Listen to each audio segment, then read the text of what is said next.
Tim, you spoke about regenerating the forests. Could you speak also about regenerating the grasslands? Oh, I'd love to do that too. And that's something we've been doing over the last year here, and it's been very exciting. It was always in the back of my mind when I came here to Kulodama, and our whole focus has been establishing a food forest on our site. But we are surrounded by severely degraded grasslands, which are disappearing fast. People call it bush encroachment. But when grasslands reach a certain point of degradation, they can no longer cover ecologically function properly. What nature does is turn that to forest. And what's happening all along the east coast part of the Eastern Cape is we're getting coastal bush returning. And you see it. I mean, I've seen areas that when I came here were in 1978 were fairly open grasslands with the odd acacia tree, and now they're dense bush. So it's something that nature's doing. It's not much remarked about, but grasslands are disappearing. And it's always felt to me to be a pity that grasslands historically were a huge part of people's livelihood all over the world. I mean, like in America with the prairies, we had cultures there dependent on the buffalo, and they had a relationship with the buffalo, and their whole economy was around the buffalo. And when we came in with our Western culture of and kind of agriculture for gain, we just plowed up those grasslands and turned them into dust bowls. So, I've always felt about the grasslands quite deeply that they ought to be more cared for.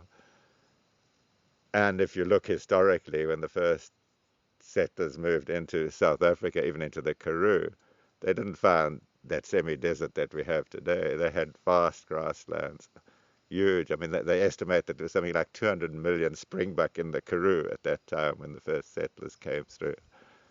And now, you'd hard put to see any springbuck. You drive, you see a few sheep. You drive a bit further, you see the odd cow. There's hardly any grass.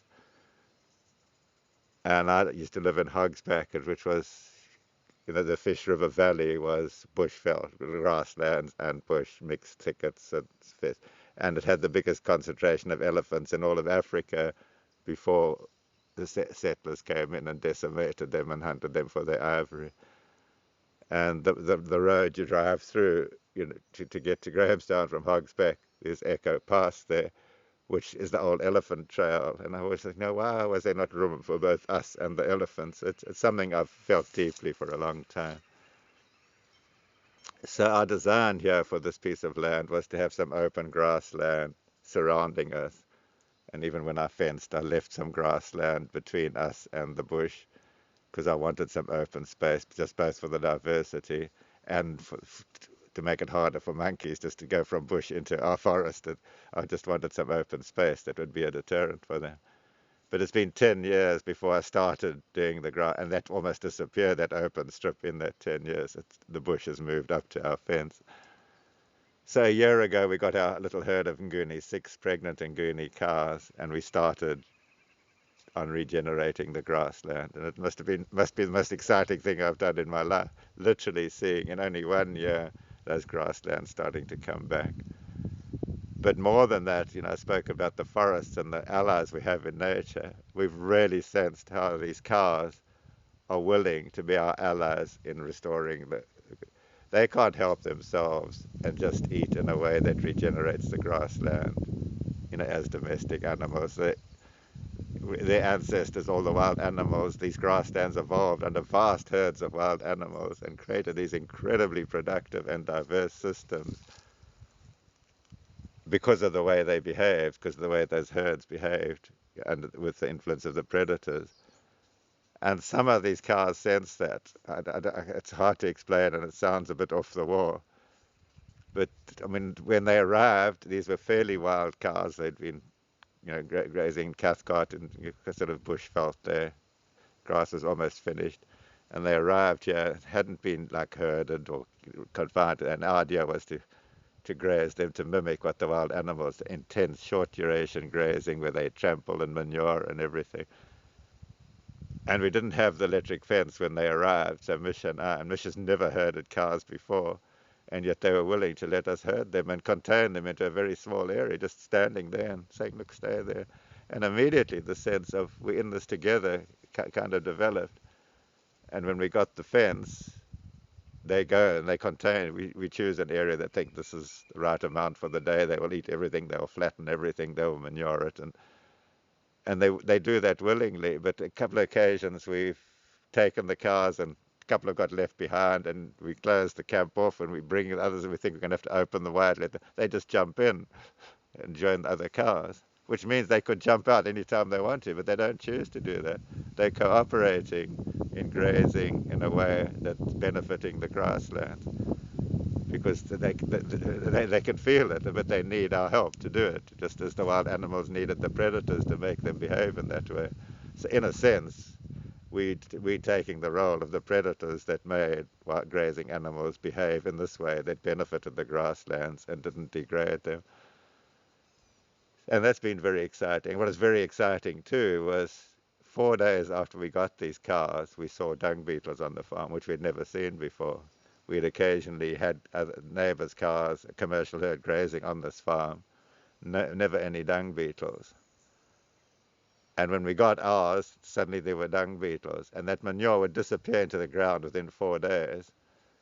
And at the time we had them, we had manure on the ground from a year ago, before that, from the commercial cows. It would just dry in the sun into these hard cakes and not go back into the ground. And that we've slowly sort of unraveled, the mystery of that. Folk inject these cows for parasites, and it makes their dung toxic. So it'll sort out the parasites in the cow, but it also prevents all the insect action, which is essential to as a preliminary to the bacterial action in the soil. So the soils remained completely dead while we had cows with toxic manure. And the minute we brought these cows with living live manure and insect action and bacterial action, starts regenerating the soil biome. And one of the indicators that we've done this was the guavas on the outside, which was an indicator. There's a lot of feral guavas on this property, both inside our homestead and outside. And a couple of years after us starting to establish our food forest here, these wild guavas started bearing fruit, which is quite exciting. We're getting the cycles working here, the soil is coming alive. But the ones outside our fence still didn't bear any fruit.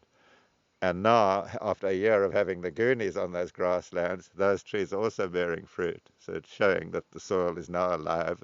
The soil biome is coming back, and the cycles are starting to function effectively. So that's really been very exciting, being involved with that and working with these, just those trees and chrysanthemoides and that are there, willing allies in establishing the forest. These cows are absolutely willing to cooperate with us in regenerating the grasslands, and they benefit and we benefit from that, and the earth benefits. It's just a beautiful relationship.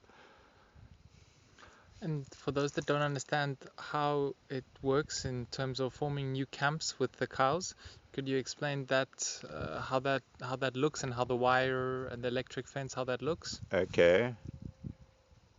Well, it's just an electric fence with a current going through it, charged by a little energizer with a solar panel on it. And you have little pegs that you put out, little stakes that you stake out. You choose a piece of grassland that will be enough food for them for that day. And so using this electric fence, you're containing them in there.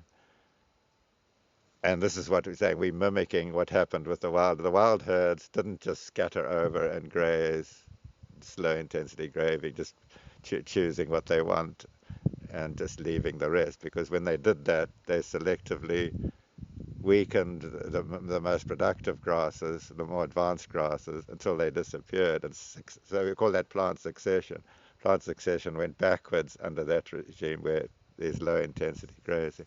But with this heavy herd impact, the manuring, the disturbance, trampling, eating all the plants that are there, and then letting it recover, that moves succession in the other direction, where you're going into more and more complex grasses. And that's exactly what's happened here. We're getting more and more complex grasses because they are contained each day into a small area, and then they move. So they're not only grazing off everything, they're manuring it with this very very good manure, which is full of all the things that the soil needs. They're actually feeding the soil already, and the soil is coming alive with the soil biome. I'm sure if you'd done tests, it would have been just like a piece of agricultural land where we've decimated that life in the soil, which should be in excess of 6 million per cubic centimeter. And in our agricultural lands, we've reduced that to about 0 to 3 from 6 million. And our soils under this struggling grassland were probably very low and now are coming back to normal. So I mean, in a natural setting in nature, or maybe say more in the past, the animals, whether they would be buffalo or they would have had predators which would have kept them in these herds, and because Exactly, there's safety in numbers. exactly. But because we've wiped out the predator populations, and the way we keep cows now is not in just a big open paddock, and they don't have any predators in those paddocks.